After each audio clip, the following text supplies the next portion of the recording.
and it wraps up on what you would call Halloween, the third night of Samhain. Now, Samhain is the Celtic lord of the dead. He is depicted as a stag god. He always has been depicted as a stag god. This is just how they practice in the occult. Now, this is one of the very few remaining reliefs of the stag god that is still out in the open for anyone to see. This is, of course, this one is in the British Isles, and this one in particular, this would be the stag god, but he's also known as Cernunnos. Okay, that's one of the Celtic names for Samhain.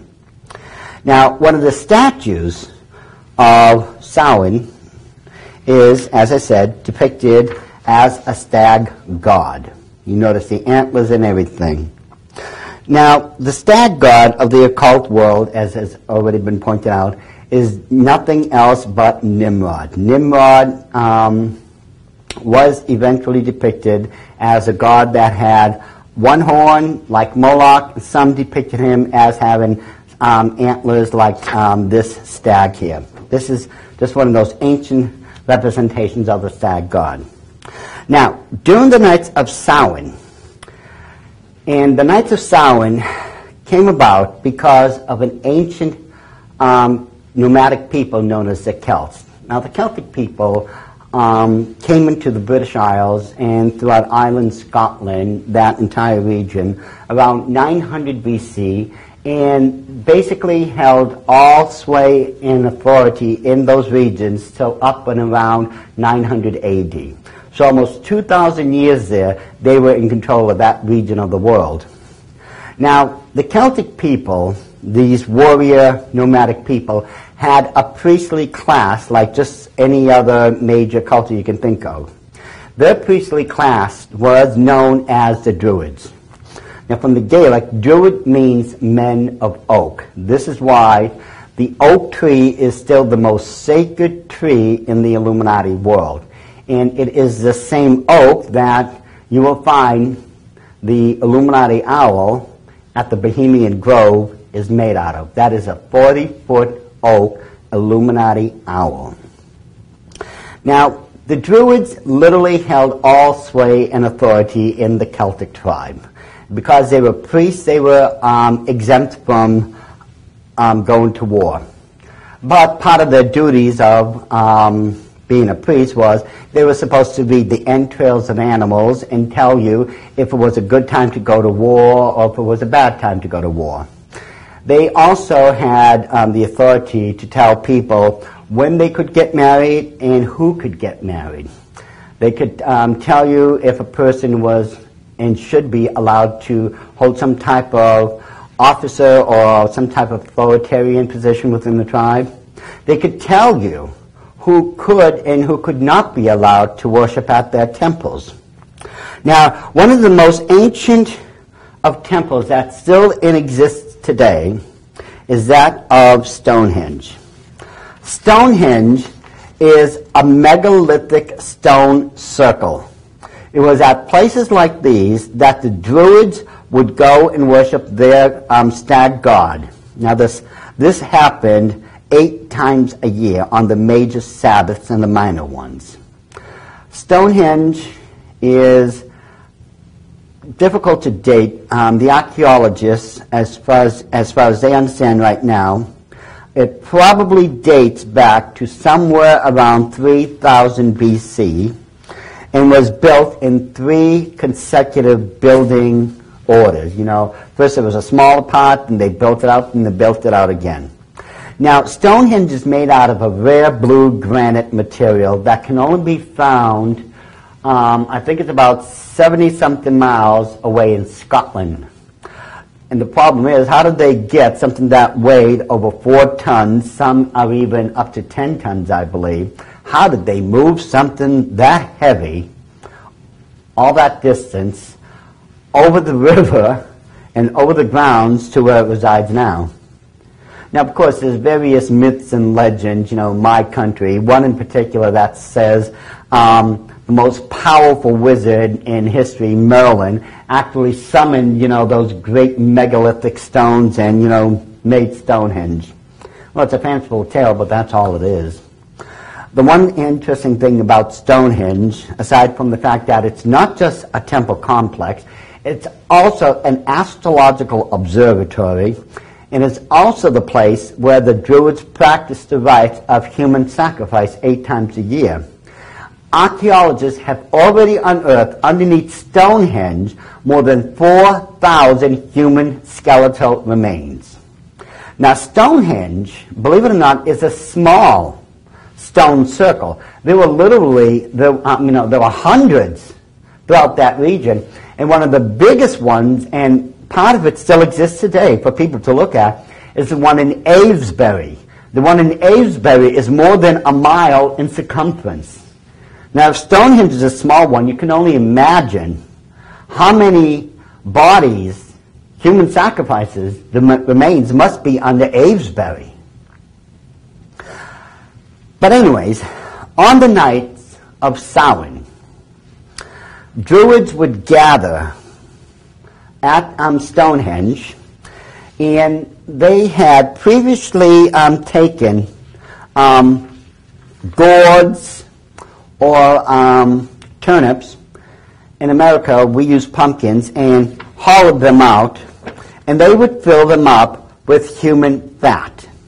This fat had been gathered from previous human sacrifice offerings to the various pagan gods of the Druids. Now, they would take these items, set them aside, then they would take out these huge cauldrons and put them over a fire pit, and they would light them. And these cauldrons were filled with an apple-like substance, almost like apple juice, or a mead is really the closest thing to it. And they would light those fires, and then they would take these turnips, these gourds, in America we use pumpkins, and they would go wandering out throughout the countryside to various homes of nobility, such as dukes, marquises, they'd visit this castle, this manor, and they would literally walk up to these doors and bang on them and scream out trick or treat. For those inside the home, this literally sent a wave of absolute terror throughout their bodies, because if the Lord of the Manor cooperated with the Druids and gave them a treat, they would take one of their own household servants, and if they had no servants, they would use one of their own household members, one of their families, and give them over to those Druid priests so that they could be used as a human sacrifice offering that night. Now, as a reward for the treat, the Druids would leave one of those pumpkins that had been previously filled with fat on the front door and light it. This was supposed to protect everyone inside of that house, that mansion, that manor, from all the demonic forces that they would be summoning up during the nights of Samhain. Now here's the trick. If you did not cooperate with the Druids and give someone over for a human sacrifice offering, they would paint a 6-pointed star in blood with a circle around it on the door. This is the foulest, most evil of all symbols in the occult world. There's nothing that can even come close. You need this symbol to literally call up a demon into this plane of existence. This is known as a hexagram. It's a 6-pointed star with a circle around it. Usually that night, someone would be driven to their death from fear of everything that would be summoning up. They would be being attacked by demons, having these visions and everything. They would literally be driven to their own death through fear. Now, after many hours of wandering about through the countrysides, the Druids would come back to places such as Stonehenge, and this is where they would begin to have their version of fun. They would take their sacrifices, their soon-to-be human sacrifices, and they would line them up in one straight line. Now, Do you remember those huge cauldrons we were speaking about?